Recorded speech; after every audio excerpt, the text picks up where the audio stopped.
partenariat avec Microsoft, il date de 2012. À l'époque, même l'écurie Alpine ne s'appelait pas Alpine, elle s'appelait Lotus, et puis elle s'est appelée Renault, et puis maintenant elle s'appelle Alpine. Donc c'est un long partenariat, c'est quelque chose d'inhabituel, mais quand les deux partenaires travaillent bien ensemble, je pense qu'ils ont envie de découvrir d'autres choses et de promouvoir ces partenariats. Xavier Perret? Ouais, il n'y a pas grand-chose à ajouter. Oui, Un effectivement, mariage heureux, en tout fait, va bien? ce qui est intéressant, c'est de la co-ingénierie finalement presque de C'est ce qu'on ça. fait depuis un certain nombre d'années avec Pierre, avec Alpine. C'est-à-dire que l'industrie de la Formule 1 est extrêmement critique au temps. Voilà, il a une particularité, c'est un champ d'expérimentation et d'innovation. Donc ça l'est aussi au niveau de la technologie. C'est pour ça qu'en fait Microsoft investit beaucoup. Et ça nous permet finalement de réutiliser un certain nombre de choses qu'on fait pour le produire. On va le voir finalement à d'autres entreprises derrière, à le fournir en termes de cloud, donc d'Azure, derrière pour nous. On le voit hein, quand on regarde un Grand Prix, on voit des tas de personnes avec des ordinateurs tout autour des voitures. Est-ce que vous pouvez nous expliquer comment on prépare informatiquement une course? Parce que c'est une vraie préparation, c'est pas simplement on fait des petits dessins sur un ordinateur. Exactement. Alors, on a besoin de data pour préparer les courses et on a besoin de data pendant les courses pour réagir vite.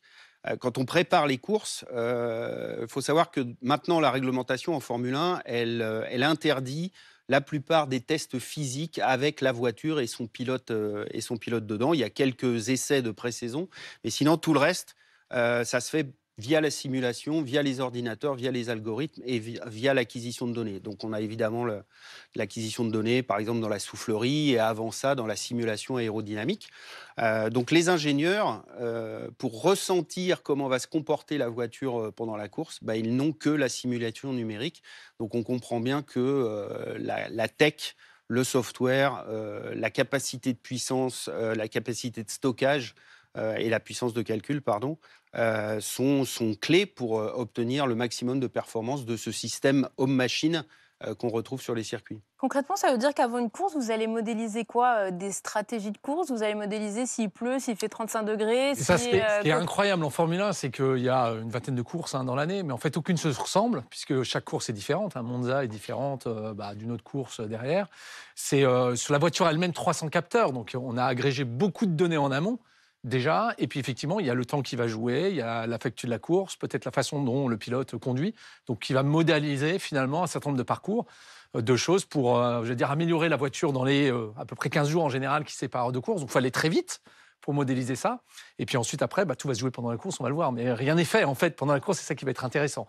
Mais avant la course, effectivement, ça va être une course déjà à la vitesse pour pouvoir construire ce qui sera le meilleur par rapport à la situation prévisionnelle quelque part de la future course. On le voit souvent le vendredi, il y a une des deux voitures qui est bardée de capteurs, qui a même plus de capteurs que l'autre, et puis qui emmagasine des datas. Qu'est-ce que vous faites de toutes ces données Alors ça fait partie de la chaîne, ce qu'on appelle la chaîne de corrélation. Quand on simule numériquement quelque chose, après on a tendance à vouloir vérifier si on n'est pas trop loin de la réalité.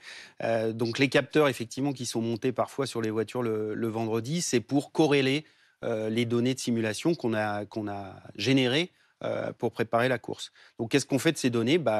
Justement, on étudie où est-ce qu'on peut gagner du temps en mettant un petit peu plus de charge aérodynamique. Vous savez, c'est le compromis habituel entre vitesse de pointe en ligne droite avec pas trop de charge aérodynamique et beaucoup de vitesse en virage quand on met beaucoup de charge aérodynamique. Donc, toutes ces données, elles vont permettre de régler au mieux la voiture en fonction des conditions de course, mais aussi du ressenti des pilotes. Finalement, Xavier l'a dit, il y a 300 capteurs dans la voiture, il y en a 301. Il y a aussi le pilote. Et le pilote, c'est un super capteur qui donne plein d'informations pour corréler la réalité avec ce qu'on a pu prévoir avec les ordinateurs.